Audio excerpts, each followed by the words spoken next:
What's good, everybody? What's good? What's good? So today's video is a it's actually a good video or take or topic. Today's video is about a shorts I did about who was the greatest faction in the WWE. Right now, the faction comes in four, right? Obviously, you can't have two individuals. You got to have more than two. You can have three, four, five, six, whatever, right? Okay, so if you're gonna list your top five, top 10 um, factions of all time, can't be tag team. Okay, can't be tag team. I said NWO. I said DX, Bloodline, and I believe it was Evolution. No, NWO, Bloodline, DX, and I think it was Evolution. Um, and a lot of people chimed in. A lot of people said it was DX. Most of them, because obviously they grew up on that era. Most people said, oh, it was Shawn Michaels, which I highly disagree because Shawn Michaels was still Shawn Michaels. I think Triple H wasn't the Triple H we saw with DX. I think he was more. I think he was turning into the game in that phrase. You know what I'm saying? He was still Paul Levesque, but he was transitioning. He was slowly transitioning, transitioning into that role, right?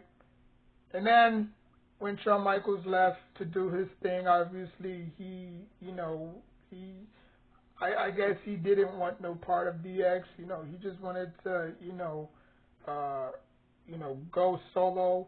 And then China obviously went on her own, to be in singles competition. Um, DX was falling apart, so Triple H did what he did, and he recruited a lot of guys. You saw it slowly though. You you you slowly saw it develop. You saw Road Dogg, X Pac, Billy Gunn. I think China. No, my bad. I think China stayed around a couple of more days until she finally went on her own. And that's when Stephanie McMahon came into the scene, and we all know how that panned out. Um, but DX had a short run. They really did. You know, X Pac had feuds with Kane, the New Age Outlaws, which they were becoming, with the Road Dogg and Billy Gunn. Um, they had feuds with Kane and Mankind, the Acolytes. You know, they did win championship gold though. I think, and X Pac won the European champion. Stephanie won women's champion, WWE champion, and Triple H was World Wrestling Federation champion. So you could say that group was more entertaining. They wasn't dominant. They was entertaining. With the catchphrase and the theme song, they was entertaining. The Four Horsemen, obviously, I wasn't alive to see the Four Horsemen, but I remember it was Anderson and Ric Flair. I forgot the other two dudes that was in it, but it was either those two. Obviously, Ric Flair was the team captain and the leader of that group. Because people have to understand when you have multiple people in one group, you have to deal with so many big egos, right? Like you look at DX. Why did DX fell off so bad, right? So bad. X Pac. When DX broke up, everybody went their own way, right? Road Dogg, I think he went to TNA or Impact Wrestling at the time. Um, Billy Gunn got drafted to SmackDown, and he teamed up with Chuck Colombo to form a tag team group. X Pac, I don't know what the hell I don't know where X Pac was at the time. I believe he was feuding with Kane. After DX, and then after that, they teamed up and stuff like that. And no. During DX there was feuding, but after DX, X Pac obviously showed his compassion, even though at the end he still betrayed him, not sleeping, but cheating on him with Tori. And that's when he came back, and Tori tried to play innocent, but he tombstoned her. That was funny. But everybody went their own way. And then Triple H again, probably what was it, 1999, 2000, 2002, 3, 4, probably 6 years prior to that, he formed Evolution, right? He formed Evolution because before it was him, China, and Shawn Michaels. They obviously broke up. Everybody went their own separate ways, and it was recruiting. They recruited X Pac, Road Dogg, Billy Gunn. Triple H saw that they all had potential, and that's how DX was formed. You could say the Ministry of Darkness. You could say the Radicals.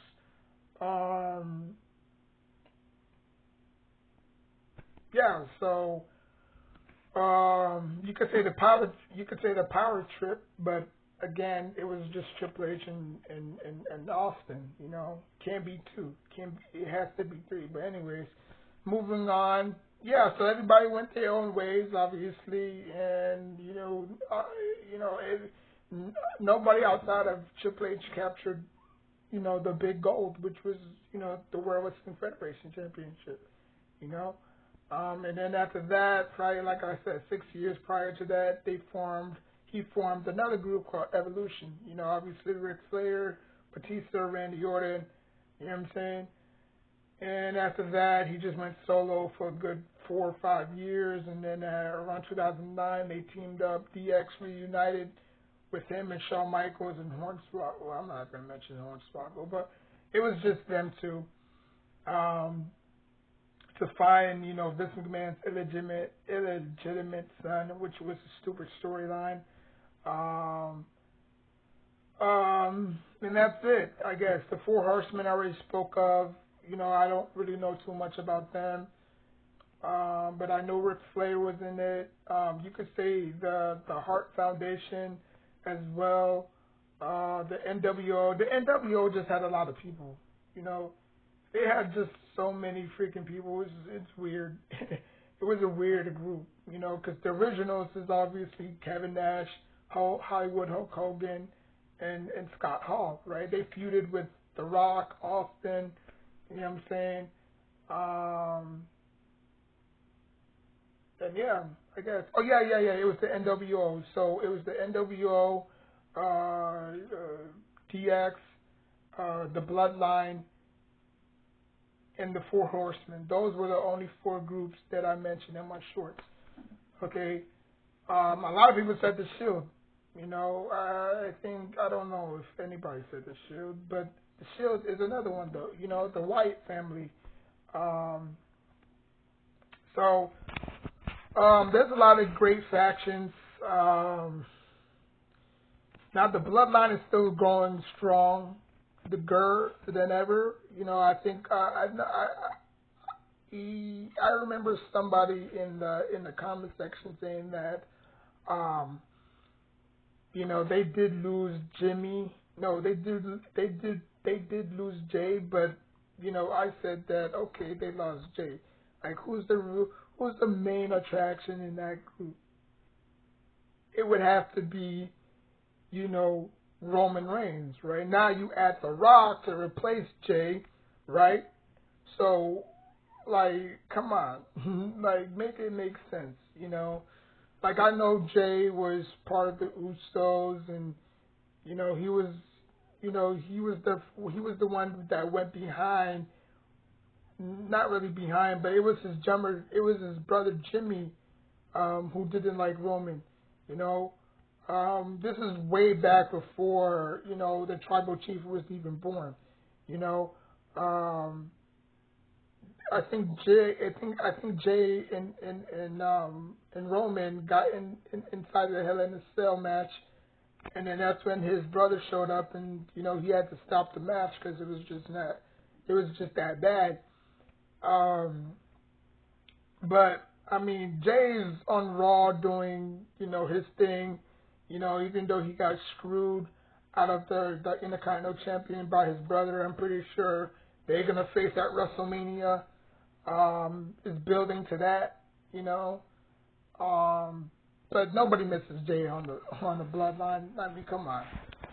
And there's allegedly supposed to be another member that's supposed to be in the Bloodline. So that group is just only going to get stronger.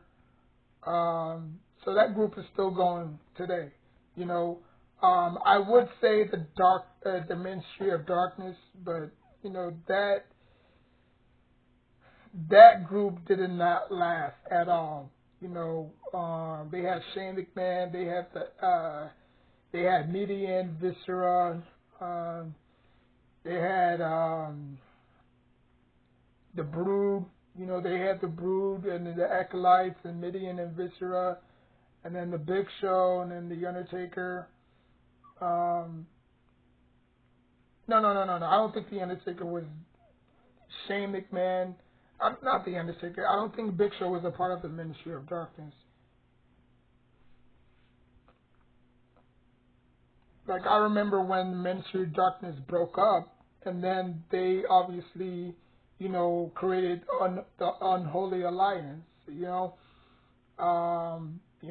Triple H, The Undertaker was trying to train Big Show to be a killer. Well, not literally, but just a killer, He was just being way too soft. They did win tag team champions in their time while they was tagged. While they was in a group. So they did win the tag team titles, but they did lose it to Mankind and Kane though. No, actually they won it from Mankind and Kane. My bad. They won it from Mankind and Kane, and they only kept it for like a few good days, and then after that they lost it again. So again, that was just a tag team, so they can't be included,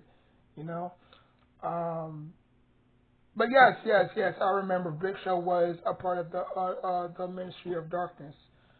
Um, yeah, he was. But again, outside of the Undertaker, nobody really did anything besides that. Viscera went back to Big Daddy V, Midian. I don't know what the hell happened to him. Obviously, Edge and Christian went on to have successful careers. JBL obviously went on to have successful career. Farouk obviously. So yeah. So Big Show, he obviously went on to have a successful career. So if I were to have my top 5 factions of all time, number 1 is the Bloodline. Number 2 is the Shield. Number 3 is DX. Number 4 is the Four Horsemen. And number 5 is the NWO. And that's all I have to say about that. And that's the bottom line, because Aquarius, Leviathan, Prophecy said so. My real name is Walter, but y'all can call me by my by my government name. But anyways, that's it. That's all. That's basically it. If you want to add your 2 cents in, you can. This is strictly my personal take on factions. Um, so let your voice be heard. Have fun. Just keep it, you know, simple. You know, don't need to argue. No need to, no need to name calling. No need to do that. We just here to have fun. You know, I know a lot of people are gonna have different opinions. Or how can you say this and that is this? Like, it's a group. It's a faction. Come on. I mean, I could do the NFL, the NBA, but again, it's just, you know, I didn't even include the Judgment Day. I think the Judgment Day is not even a faction to me. Um, I think they are just a bunch of C players that got together and say, united we stand, divided we fall, right? So I didn't even mention the Judgment Day, nor do I care about the Judgment Day. I didn't even. There's so many groups that I forgot to mention. But it is the Wyatt family, obviously. Um, so Nexus, Legacy. So there's a lot of honorable mentions. But let me know what y'all think. Like, comment, subscribe. Until next time, take care of yourself and each other.